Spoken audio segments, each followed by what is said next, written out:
Bonjour, je m'appelle Omar Mbaye. Je suis étudiant en master 2 en analyse renouvelable. Je viens de Nigeria.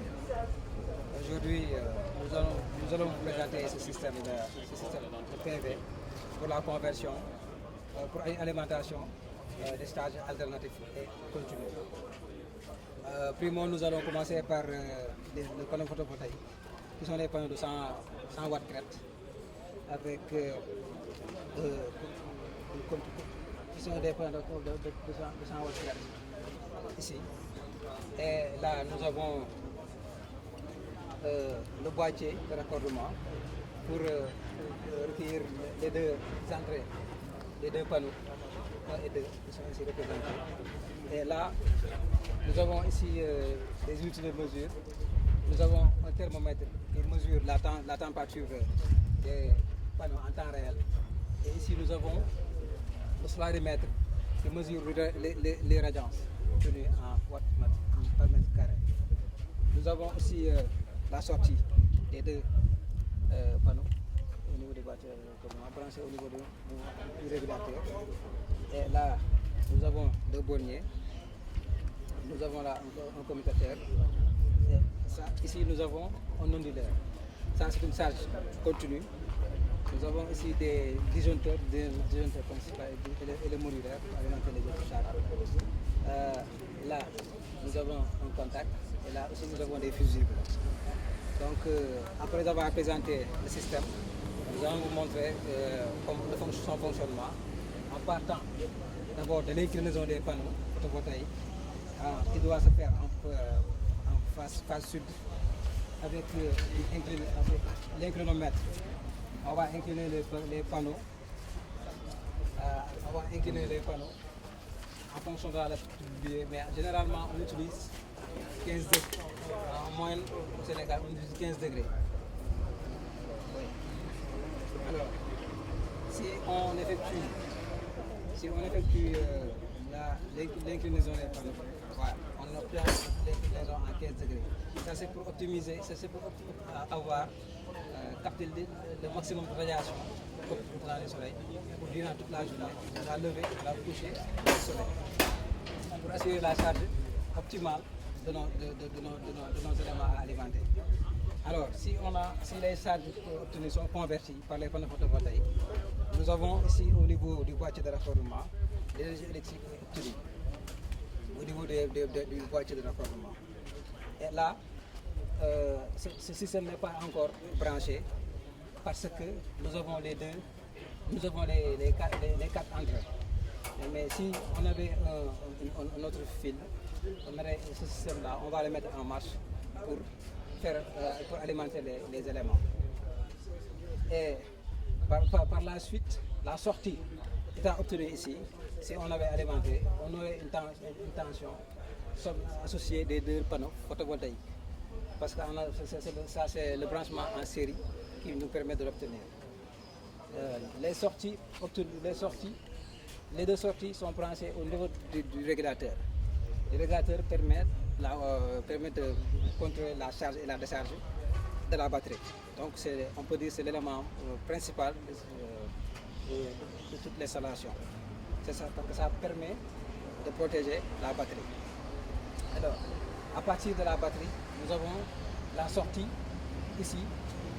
À partir de l'alimentation du régulateur, nous avons la sortie au niveau des batteries qui sont directement branchées, là. En se penchant en bas, on va voir la batterie qui est un système de 12 volts. Alors, et ici, on a au niveau des deux borniers, ces éléments-là sont au même potentiel. On va piquer l'onduleur pour alimenter les éléments alternatifs, c'est-à-dire les charges alternatives. Et aussi, parallèlement, on va piquer ici, au niveau des deux borniers, pour alimenter les charges continues. Je vais commencer d'abord par les charges continues, ensuite terminer par les charges alternatives. Au niveau du commutateur, le commutateur maintenant permet d'alimenter les charges alternatives, les charges continues. On a la sortie ici, la sortie qui est directement appliquée au niveau de la batterie pour alimenter le commutateur. Ensuite, derrière, il y a la sortie du commutateur qui est directement raccordée ici, au niveau des fusibles. Ces fusibles-là assurent une rôle de protection des charges alternatives. Alors, on a aussi les deux bornes qui sont, s'ils sont bien branchés, ça va alimenter la lampe. Et cette lampe-là fonctionne en continu, en courant continu. C'est ça son rôle. Et si on se balance au niveau des éléments alternatifs, c'est alimenté par l'ondulaire, c'est assuré par l'ondulaire. Le courant qui arrive entre avec une tension des panneaux, mais en sortant le courant sort avec la tension alternative de 220 volts. Ça, c'est la tension qui est majoritairement, principalement, dont fonctionnent les éléments aussi au Sénégal. Alors, la sortie est obtenue derrière, passe par derrière, et c'est obtenu ici. Ici, nous avons des disjoncteurs principaux et des modulaires pour assurer la charge des autres éléments alternatifs.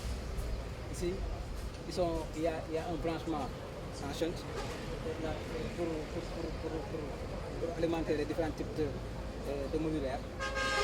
Ici, nous avons une sortie pour alimenter la prise en courant alternatif. Vous voyez. Ici, nous avons aussi une autre sortie, mais l'autre, c'est pas branché. Vous voyez. Et grosso modo, ce sont les éléments qu'on a eu à présenter. L'objectif, la finalité de cette installation, c'est ça peut être utilisé en site isolé.